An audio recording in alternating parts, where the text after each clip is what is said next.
As empaths, we not only have our own fears, worries, and stresses in life, but we are open to other people's energy and other people's emotions. So we're not only having to work through life, work through our own fears, recognize our own triggers, and try and support ourselves when they pop up, but easily we pick up on other people's energy and other people's emotions. And what ends up happening is we lead ourselves further away from our spirit, and we find ourselves deeper into our own shadows because other people's fears and worries and emotions have triggered our shadows. And in that space, we are very much misaligned. We've become disconnected from spirit, and we are moving forward based off of our fears, based off of our stress, based off of our ego worries and doubts. So when we're in that space, you know how it feels. It feels overwhelming. It feels frustrating. Anger comes forward. Bitterness comes forward. So how can we find our way out of that? How can we connect back to our spirits? Well, that's what today's video is all about. Thank you so much for joining me and choosing to press play. My name is Sydney, and I'm a spiritual mentor.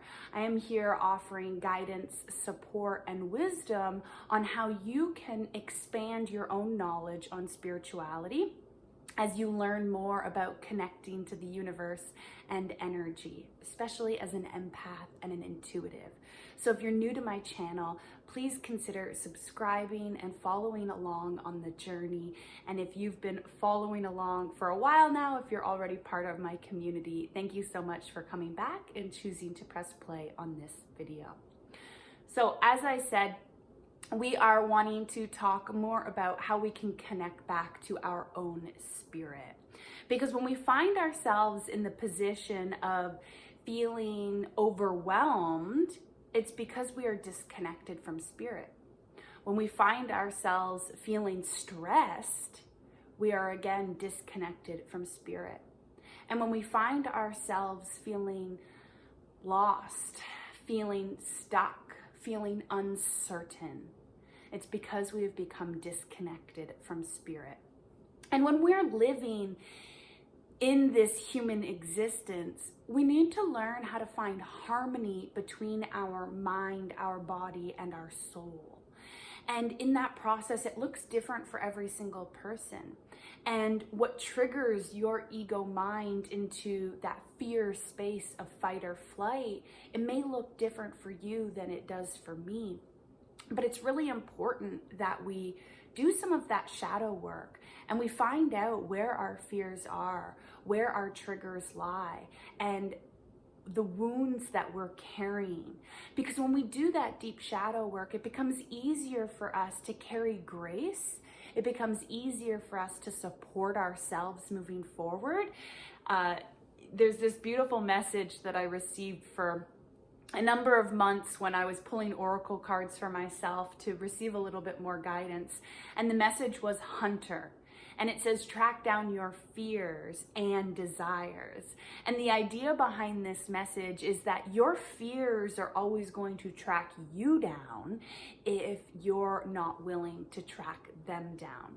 And what that means is if you don't dig into where your fears are, where they're stemming from, and what are the wounds or the deep-seated beliefs that you carry that are connected to those fears. If you're not willing to do that work, then your fears are always going to hunt you.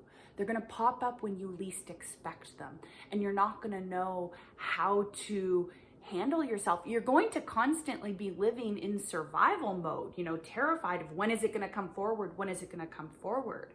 But by doing that shadow work and understanding your fears, it becomes easier for you to be the hunter, to know what situations trigger your fears, what moments cause that pain to be wounded within you. So Today's video is not about doing that deep healing work, but that is important. I would encourage you to check out my free ebook, 4 Steps to Shadow Work. It could give you some great insight into starting to take those steps and starting to do that work for yourself. Of course, this is the work that I do with all of my one-on-one mentoring clients. So if you're tired of being affected by your fears and feeling like they're constantly hunting you down, if you're tired of your past pains controlling your current experience, then definitely check out my mentoring program because it could be the right fit for you. But as I said, all of those moments, feeling overwhelmed, feeling stressed, feeling frustrated, feeling bitter, feeling anger, those moments are our emotions coming forward and telling us, hey, we're disconnected from spirit. We're disconnected and we need to come back into alignment before we move forward. So 3 tips for you to connect with your spirit.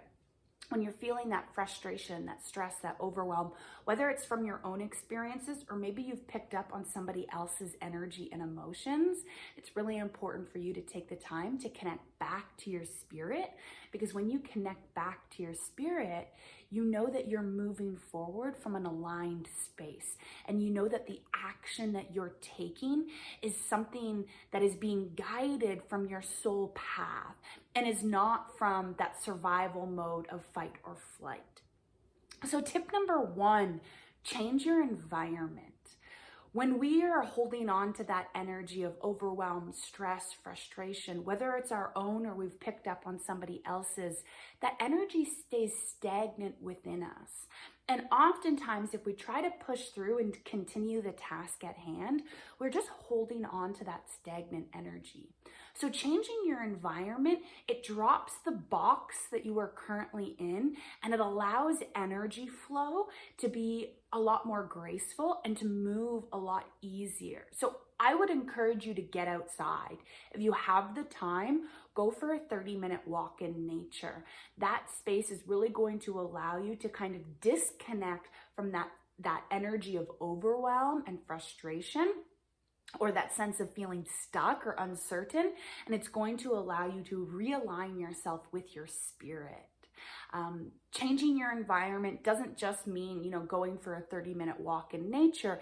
It could mean leaving your office. If you're working on a project, leave the room that you are in, go into a different room, maybe open a window if you can. Changing your environment is one of the first steps to shifting the energy that you are in. And that's the most important part of stepping away from that feeling of frustration, overwhelm, or stress, is recognizing, hey, I'm in an energy that doesn't feel good, and I want to shift into an energy that does feel good. So I'm going to change my environment first so I can come back into my spirit. I can feel connected. I can feel aligned and centered before I come back to that project that I was working on. So tip number 1, change your environment. Tip number 2, move your body.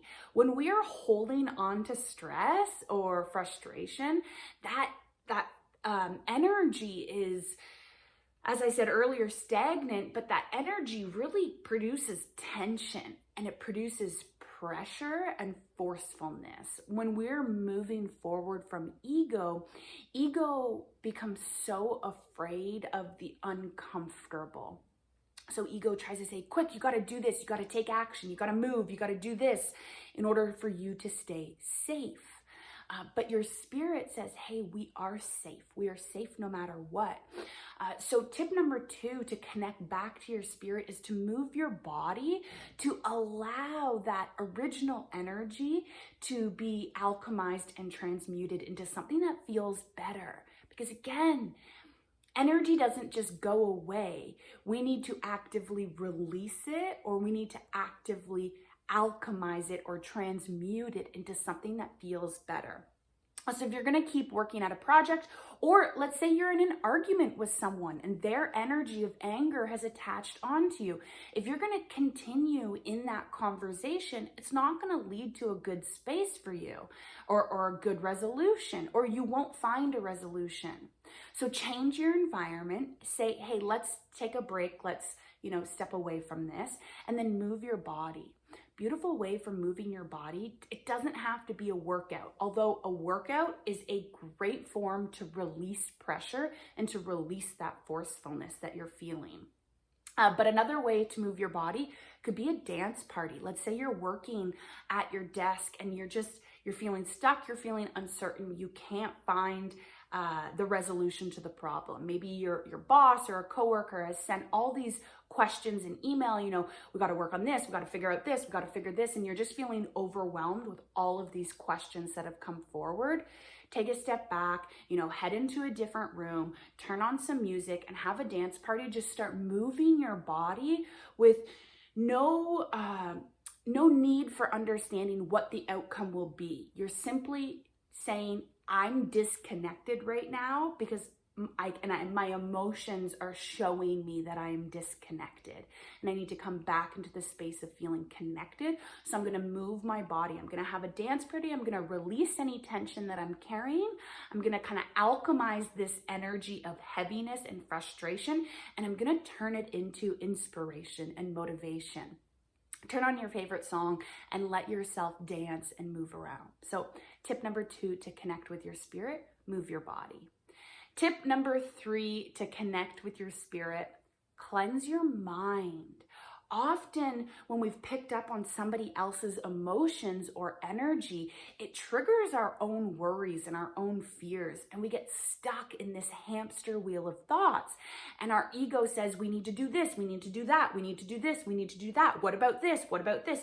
And it's just this overwhelming feeling that doesn't stop. It just keeps going and going and going. So even when we change our environment and we move our body, we may shift the energy that we feel, but our thoughts are 90% repetitive.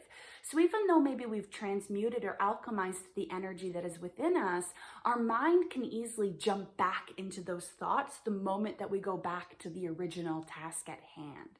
So cleansing our mind is really important because it's not that those thoughts go away forever. Again, as I said earlier, doing that shadow work is important, but cleansing our mind allows us to just bring peace and to bring calmness and to bring a sense of grace, knowing I can't answer all the questions and I may never have the answers to all of these questions. So when I cleanse my mind, it simply is that reminder of, hey, right now I can carry peace with me. And if questions pop up in the future, I can be open to finding the answers and the solutions for them in the future. Right now, I know that if I stay stuck in this stressed mindset, it's just going to cause a lot more turmoil for me. So in cleansing my mind, it brings peace within. And when I carry peace within, it becomes a lot easier for me to not only enjoy the task at hand, but to also complete the task at hand. So cleansing your mind could be doing a guided meditation. Cleansing your mind could be taking deep breaths for 60 seconds. And in that space, you are simply focused on breathing in, breathing out, breathing in, breathing out, right? Cleansing your mind is about basically taking your mind off of the thoughts that have overwhelmed you and kind of refocusing you on something else so you can connect back to your spirit. So those are 3 tips that you can use to start connecting with your spirit when you feel disconnected. Remember, it's your path, so finding what feels good to you is really important. Change your environment, move your body, and cleanse your mind. Beautiful ways for you to connect back with your spirit. So when you do take action, it's not coming from the emotions of stress, overwhelm, or uncertainty. Instead, it's coming from a calm, connected, centered space, having trust in yourself and having trust that your path is unfolding in the way that it's meant to. I really hope that these tips have brought a little bit of guidance into your life.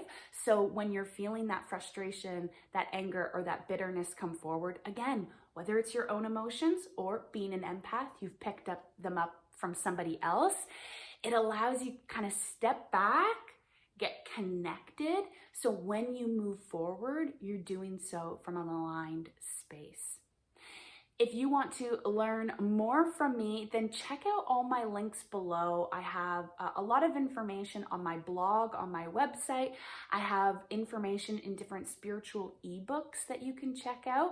Again, if you're interested in that one-on-one mentoring, you can check that out and learn more on my website.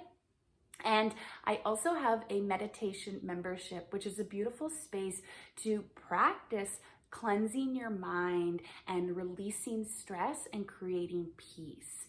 Meditation isn't something that we do to get good at meditating. It's something that we do to cleanse our mind here in this moment to create peace right now. And the more often that you practice it, and when you have a disciplined practice, it becomes a lot easier for you to recognize when you are disconnected, so then you can take action on becoming connected to your spirit once again. So if you're wanting support and guidance in that space, and you're wanting that accountability of having a meditation practice, I encourage you to check out my membership. If you enjoyed this video and it's provided some tips for you to start using in your daily life, then please give it a thumbs up. Leave a comment below which tip are you going to start practicing more often, or what situations lead you to overwhelm, or what situations lead you to that calm, centered feeling. Let me know in the comments below. I would love connecting with you further. Thank you so much for being here. I look forward to connecting with you again. That's all that I have for you for today. So until next time, sending you so much love and light. Bye, friends.